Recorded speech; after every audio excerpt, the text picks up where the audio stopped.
Okay, that's fine. In that case, I'll crack on. So I'm just going to pop a link into the Zoom chat. So I am running 100 different windows. You're more than welcome to ask any questions as I go via the Zoom chat, but you're better off using the link if you can that I've put into the Zoom chat. Is piped through to my presenter notes. It also allows everyone to sort of upvote or downvote questions so that we don't have to have the same thing asked 2 or 3 times over. I will try and take pauses and just say, has anyone got any questions as well?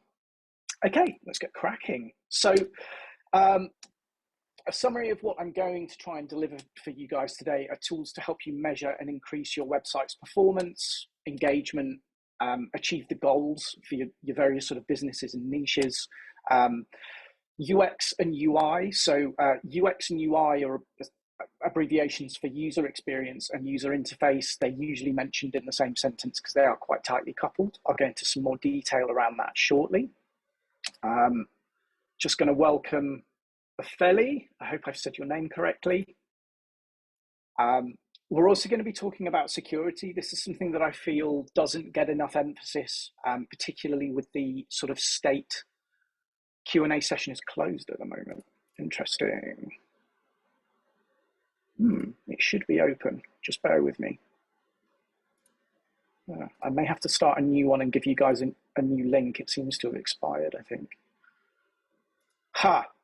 Annoyingly, Google's Q&A facility appears to not be working. So guys, please just whack your questions in the Zoom chat. I'm sorry, it's never failed me before. So we'll be talking about sort of security and things that you guys should just be keeping your eyes open, particularly if you're building websites or applications that capture user data or are e-commerce orientated. What we're going to be doing are looking at some no or low code tools that allow you to move quickly and provision things that can measure and track and better or augment your UX and UI as well. The second half of the presentation, the sort of analytics stuff sort of leans on all of this stuff as a foundation. So if there's anything you don't understand or need me to clarify, please, let me know. Otherwise, the second half might be a little bit kind of hard going for you. Finally, the whole presentation really is based on this quote. I don't know who it originates from, but it's luck is what happens when preparation meets opportunity. So once you've launched an online property, I think it's really important that you measure and track as much as you can. You never know with the internet where traffic is coming from, why things are failing.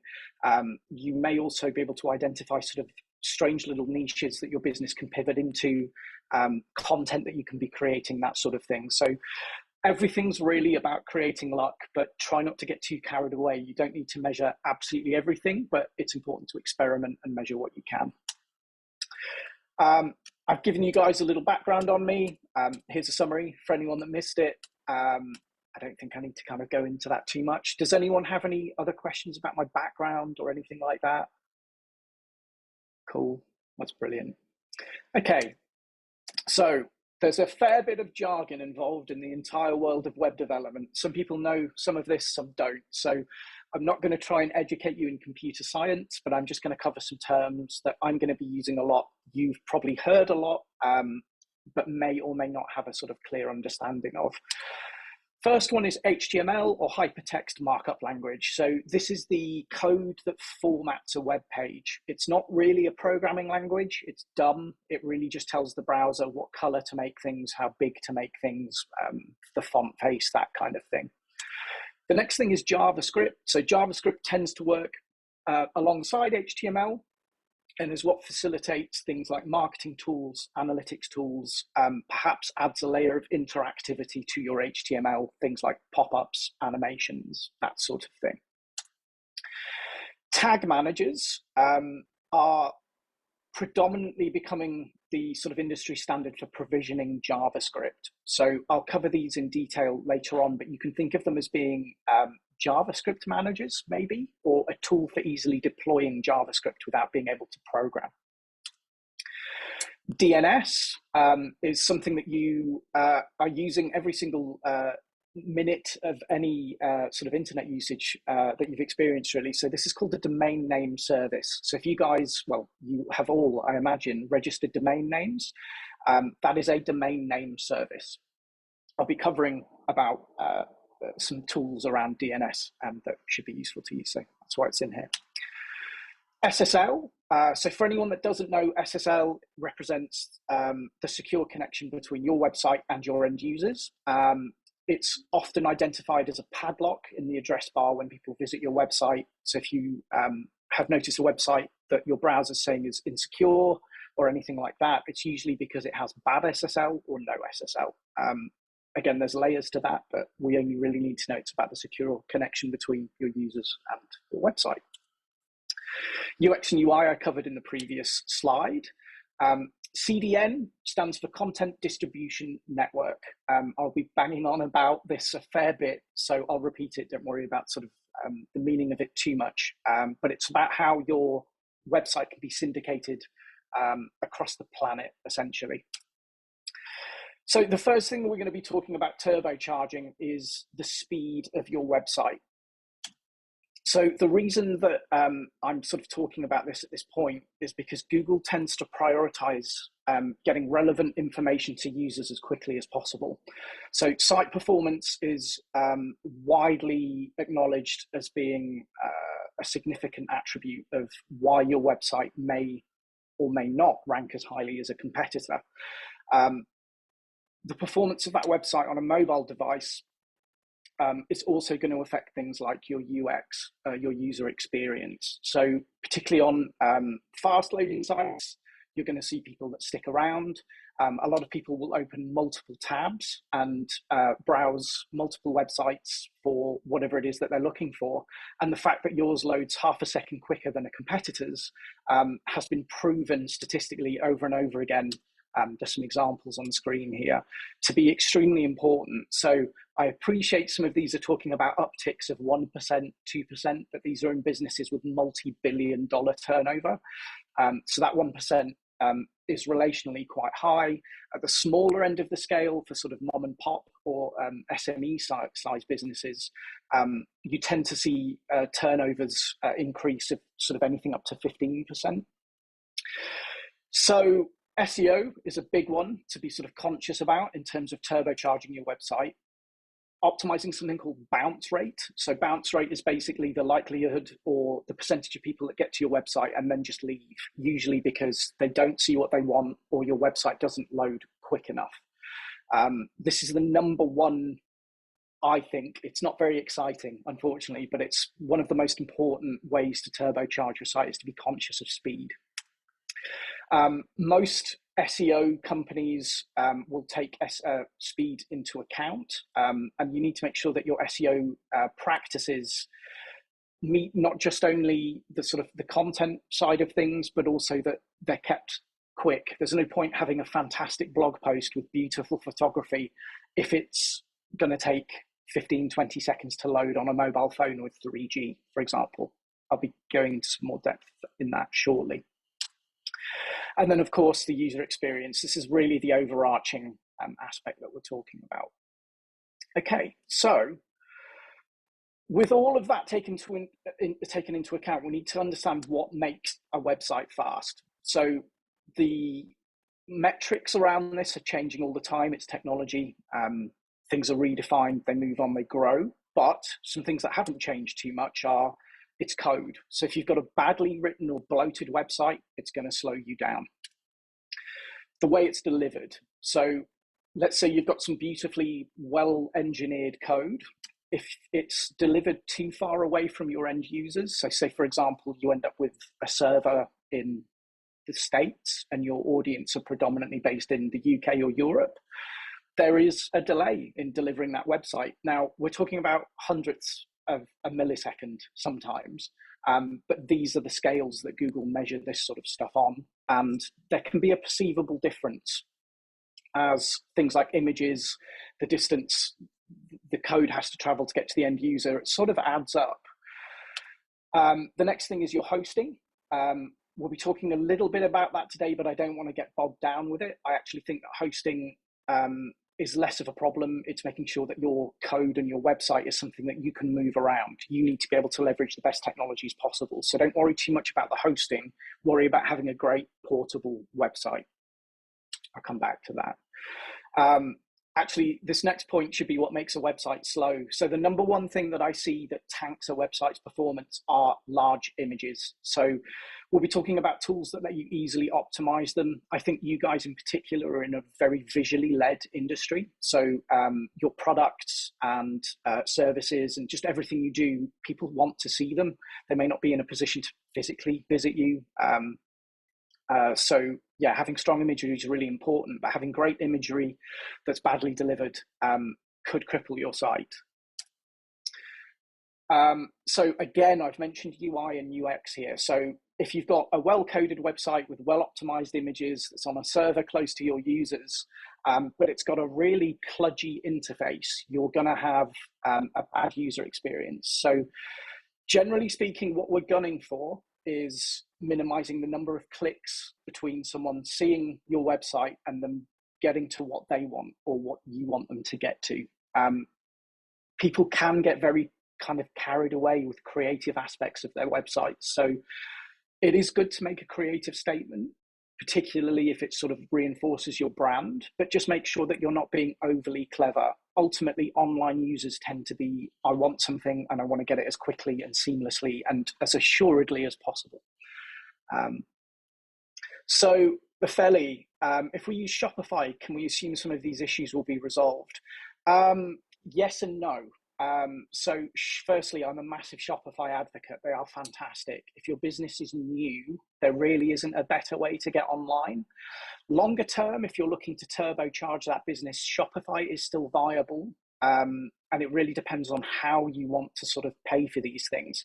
Shopify's ongoing fees and their monthlies as you grow can be quite expensive. They are doing quite a lot for you. But I don't think you can do things like specify the location of your server. I'm not sure if you can use content syndication or a content distribution network.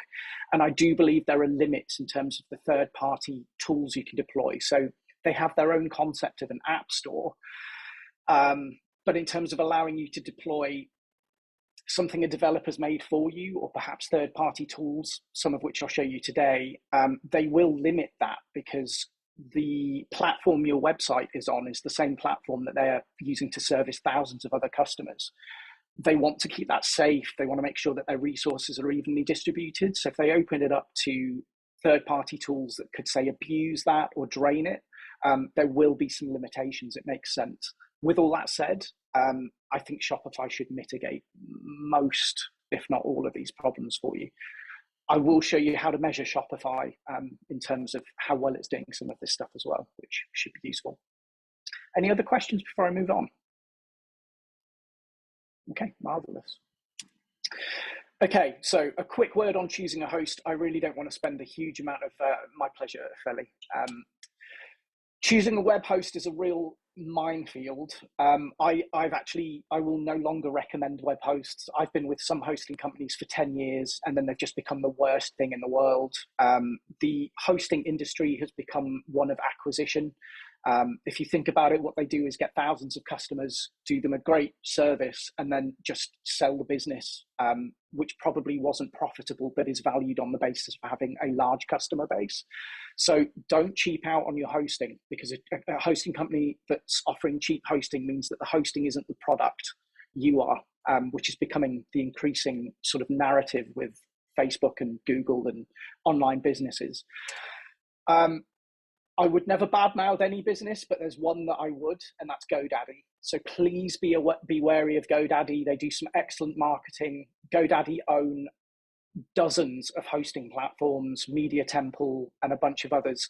They recently had the worst security leak I've seen in the last 15 years, and they literally gave away millions of passwords, not only to people's hosting accounts, but to their websites, the websites themselves. So not to scaremonger, I have no doubt GoDaddy are addressing these issues, but please be aware of them if you were out there and looking for hosting or working with a developer that's suggesting them. I wouldn't touch them with a barge pole at the moment. With that said, worry less about the right host, but the right organization of your content. So what's great with things like Shopify, Squarespace, Wix, Weebly, you can build a website in an afternoon if you've got the content. The problem comes when you want to migrate that content. A lot of the stuff that's designed and built for people who aren't coders is visually led. So what happens is you take your content and you paste it into a template. And the problem is they save the content and the HTML and the JavaScript in one big smush. And if you want to migrate it, it probably won't work, or you're going to have to separate your content from the smush. Excuse the lack of technical terminology. So what I would advise is that you look into these platforms and find out, well, firstly, make a decision. If you have a 5-page website with a little bit of copy and some images, it's just going to be another afternoon to copy and paste it into another platform. If you're running an e-commerce site with hundreds or thousands of products, you should be thinking about how you can work from an agnostic Excel spreadsheet or a CSV file, and how you can import and export that from the platform or platforms so that you aren't sort of wedded to it forever. One more question from Ophelia: is hosting the same thing as who you have your domain with? I bought my com from GoDaddy. Great question. No, it's not the same thing. However, GoDaddy's accounts for their domains were also leaked. So at the very least, change your password. At the very best, I'm going to advocate for some other companies that I think would benefit you far more in terms of where your domain can and should live. That was a great question. Thank you very much. Hopefully it was useful for other people. So what I'm really talking about in terms of the organization of your content is separation of data from design. I think this is something that's missed out a lot when people design a website. They sort of come up with an aesthetic and then create content to fit the aesthetic. It's a little bit dangerous. If you think about it, your website should almost represent your business plan in a diluted fashion to your consumers. So it should start as a document, and it should start as a document that has kind of organized headings and has almost a data structure to it. So try and get that right, and it's the best you can do to safeguard you if you need to switch platforms or migrate your content. That's really all I'm going to say around that. Finally, look for good customer support. Now, this is a minefield. I've gotten to the point where I don't use any managed hosting companies at all. I build my own cloud servers and I manage them for my clients. Now, customer support is where you're going to be paying the most in terms of if you find an expensive hosting company, what they should be offering is great customer support. The servers and the technology that runs on those servers is generally what's called open source or free to them. So what they should be charging you for is the manpower and expertise to run it. So just do your research. I think it's by far the most valuable thing with a hosting company is how helpful they're going to be. Unfortunately, the only real way in my experience to ascertain if that's any good is to be with them for a year and see if you need to call them and see how they respond. But it's one thing that I would just try and, do some research around. Have we got any questions about hosting? It's not really the focus of the topic, but it is an important one. I've got a quick question, actually. Sure. It is a little bit specific. That's all right. Basically, we own My Handmade Wardrobe Patterns, and I want to own My Handmade Wardrobe. Mm-hmm. It's currently an inactive old blog. So it used to be a blog until about 3 years ago, and the person that owns it now doesn't use it. But it's hosted with Bluehost, and I've been in touch with them, and they say that the person still owns it. Do you know how I would go about contacting that person to ask them if they want to sell it? Yeah, it depends on if they have their domain privacy switched on. So when you register a domain, you are legally obliged to provide the registrar with contact information. And what they usually do is charge you 10 quid to hide that from the public, which is a bit shady, but it's the way the world goes. So what you can do is something called a who is lookup.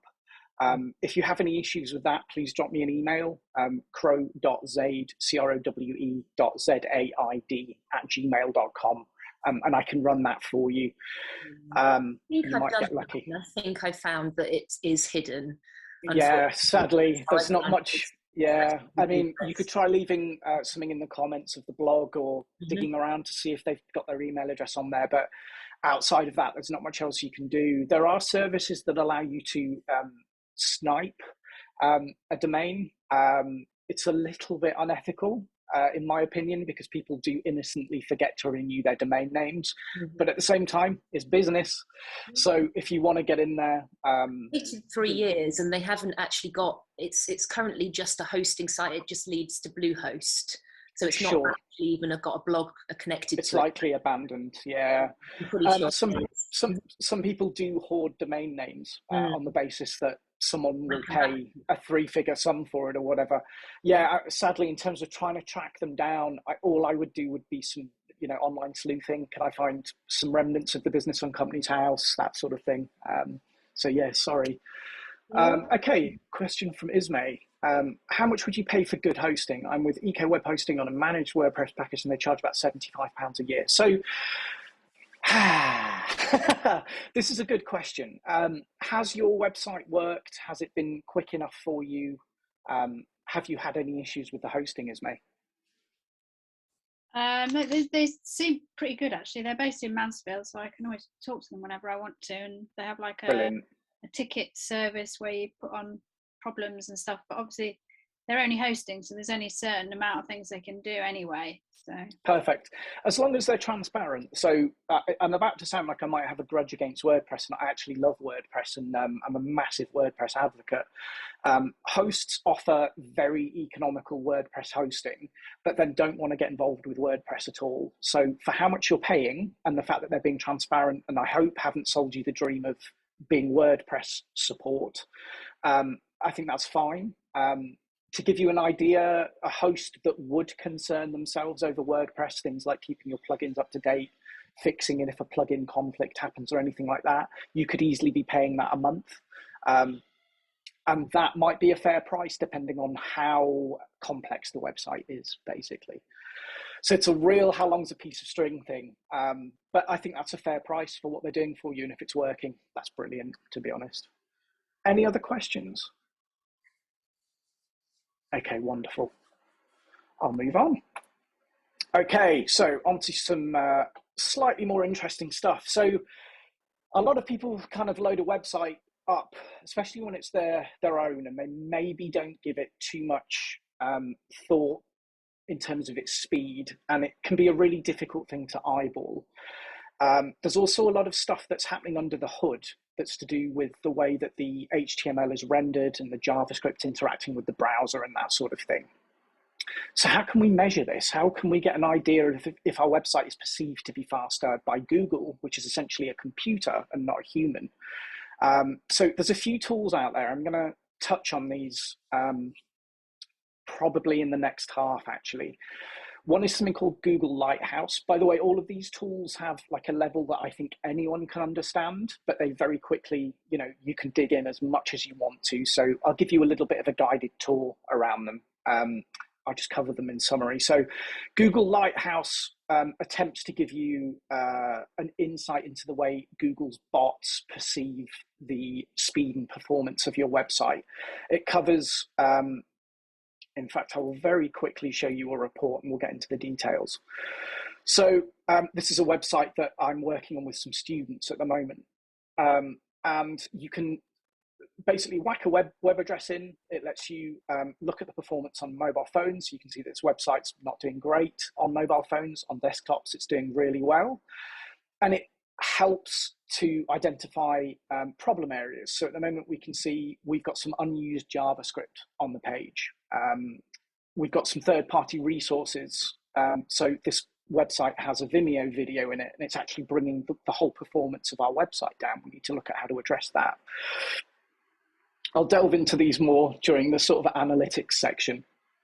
But there are three main tools that I use for doing this. One is Google Lighthouse, one is GTmetrix, and the other is Pingdom. I believe you guys will be getting links to the presentation. So where you see the blue text with the underline, you'll be able to click on these and go to them. And these are all tools that allow you to measure it. Now, there are some gotchas around these measurements, and we'll cover this in the second half.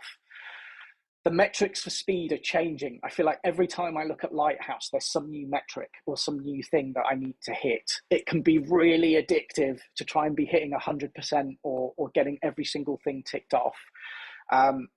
Try and just stay focused on what's better than your competitor and just be better. So as a developer, I'm always trying to hit 90+% on Google Lighthouse. Honestly, if you're scoring 60% above on above on Lighthouse, you're probably already doing better than your competitors. If you run some of Google's own websites through Lighthouse, you'll see that many of them don't even get above 40%. So it's a really strenuous kind of top tier test, but it's super useful if you want to understand why the website may not be performing so well. False positives. So in the second half, I'll show you how we can use 3 different tools to do the same job and how they may give conflicting information. So if it's reporting something that's a problem, but you as a user are not perceiving it as a problem, I would suggest that you don't need to worry too much. We'll get into the details of it during the second half, but it is the sort of thing that we're going to be looking at. Okay. All right, how can we improve all of this? So the obvious answer, well, it's not an obvious answer, actually. It's an obvious answer for me is a product and a service called Cloudflare. So if you guys have a tab open in another window and visit cloudflare.com, their website will give you a better sales pitch. But Cloudflare are a free service. So everything I'm about to talk about is free, that provides you with a content delivery network. I'll go into this in more detail shortly.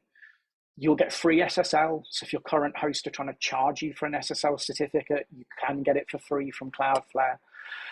They accelerate your content from their content delivery network. I'm going to give you this overview and then explain a content delivery network and how that can increase your speed in a second. They optimize your HTML, your JavaScript, and your CSS. Now, I should say this isn't going to take terrible website code and make it wonderful and optimized.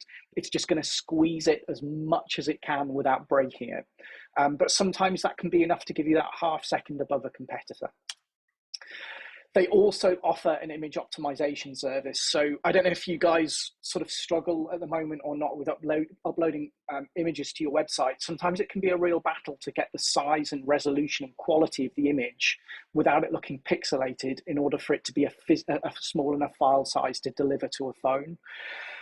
Cloudflare will do this for you. They have a service that detects the size of the screen that the image is being loaded on. They process the image and they deliver it to the end user optimized for that. I have to say that particular facet of their product is paid for. I think it's like £10 a month. For certain users, that £10 is worth it just because they no longer have to think about cropping their images and resizing them appropriately. They can just throw them up and Cloudflare does the hard work. Caching is part of the content delivery network stuff. I'm going to come back to that point. Network optimization, again, it's a content delivery network thing. I'll speak about that more broadly. Apps, I'll come back to. So I'm going to go back a step, actually. No, it won't let me. Never mind. Okay. Oh, it will. It's just really slow. Okay. So I've been banging on about content delivery networks and being a bit mysterious about them, and I've not actually intended to. So if most of your audience, have we got anyone here that's operating globally, or is everybody sort of predominantly the UK and Europe? Bit of both. Okay. So this harps back to my sort of opportunity and luck statement right at the beginning of the presentation. So really big companies like Facebook and Amazon build massive server farms, put them all over the planet. And if you visit Facebook from the UK, it's probably being delivered to you from a server in Amsterdam or possibly London. Some of that is GDPR and where they're allowed to store your data. But the truth is they were doing that long before GDPR because what they want is the code for their website as close to you as possible. What Cloudflare do is they sit in front of your website. And if someone asks for your website, it goes to Cloudflare. Cloudflare goes and gets your website and it keeps a copy of it. Cloudflare's network is about 300 servers all over the planet.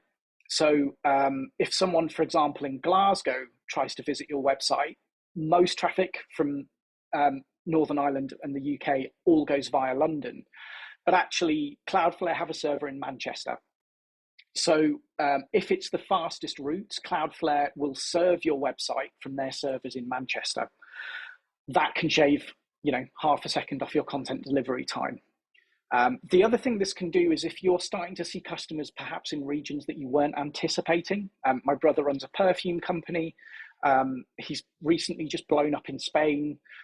So we used Cloudflare to optimize the delivery. Well, Cloudflare just did it, to be honest with you, but it meant that a server somewhere in Madrid was delivering this content to end users very, very quickly. So that's what a content delivery network is. It facilitates the caching. So it means that your server, if you do get a huge uptick in traffic through some marketing event or something, it means their network takes the pressure. And it means that you don't have to scale up your hosting costs. So everything I've talked about so far, barring the images, is free as well. The other thing they'll do is protect you in terms of network outages. So if your business starts to rely on your website, if it starts to become business critical, did anyone get affected by the YouTube or Facebook outages last year? So these can be really big things. And those outages actually affected the broader internet. And what companies like Cloudflare did is, this is a really bad kind of metaphor, but if your website's here and your end users here, and let's say some of YouTube's networks here, if YouTube goes down, it can impact your website. It means it can slow it down. It means for some people it won't get delivered at all. Cloudflare are so sort of big that they will see issues like this and they will literally route your website around the problem for you completely silently. This has seen me through some really sort of bad internet weather where there've been massive network outages.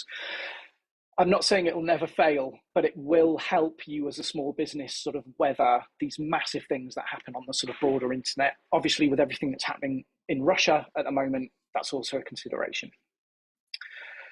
I promise you, this isn't a Cloudflare sales pitch as well. It's just a product I absolutely love. So the final thing that is super powerful and super useful about Cloudflare are their apps.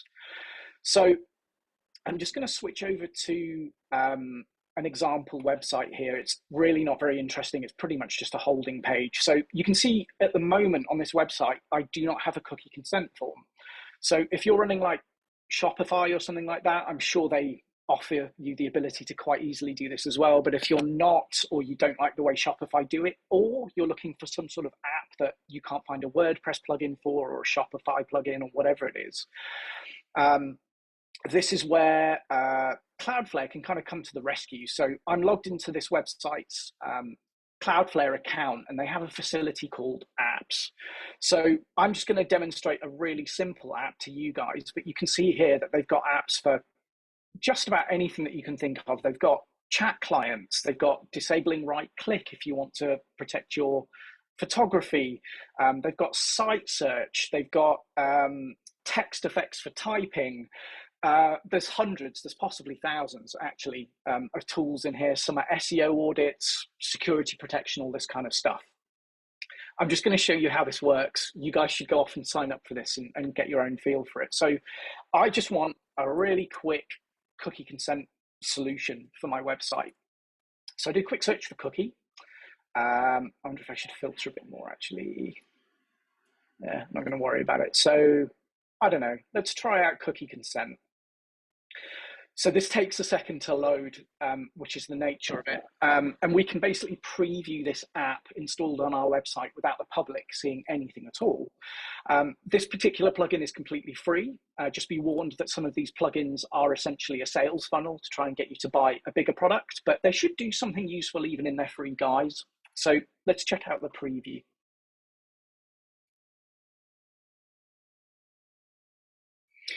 So you can see what we get on the left are basically some pretty straightforward options for laying it out, customizing the colors and that kind of thing. And then on the right-hand side is a preview of the widget. So it's loaded it up at the top. I can say if I wanted it top of the bottom, let's push it to the bottom of the screen. I can do things like change button colors. They maybe match the branding of the website. And it's really that simple. The parameters for these plugins vary, obviously depending on what they do. So Ismay, the more plugs you have, the slower the site can get though, right? So it depends, Ismay. It's a good observation. So you've got to be careful. for sure with plugins. However, I would suggest that because of the way that Cloudflare works, it's a good way of delivering these.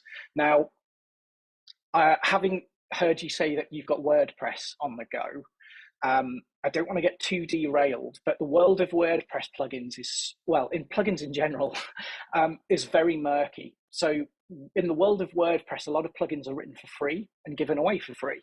So the person that's written it doesn't owe you a thing. And WordPress does nothing to enforce code standards. So you've got to be careful. I could rebuild Facebook using WordPress. I wouldn't do it using a bunch of free plugins because I wouldn't trust them. I would author them by hand. So yes, absolutely be wary. I'd argue that Cloudflare is potentially the best way to install some of these plugins because they pride themselves on speed and security. So it's probably a good way to deploy them without putting too much of a dent into the website's performance. Sarah, how applicable is Cloudflare if our site is on Squarespace? Good question. So Squarespace, I would imagine, are already leveraging Cloudflare. They've probably licensed their technology and they're using it silently in the background. They might not publicize that or admit it. They may also just be doing something very similar to Cloudflare. So outside of the speed and optimization stuff, having your own Cloudflare account while running on Squarespace is going to give you much more granular control over the protection. I wasn't going to include this, but let me just very quickly show you the sort of things that can happen. So actually just this week, my brother's perfume company had a barrage of Russian traffic for reasons that we can all guess. And he runs on, I can't remember if it's Squarespace or Shopify, but I man his Cloudflare account.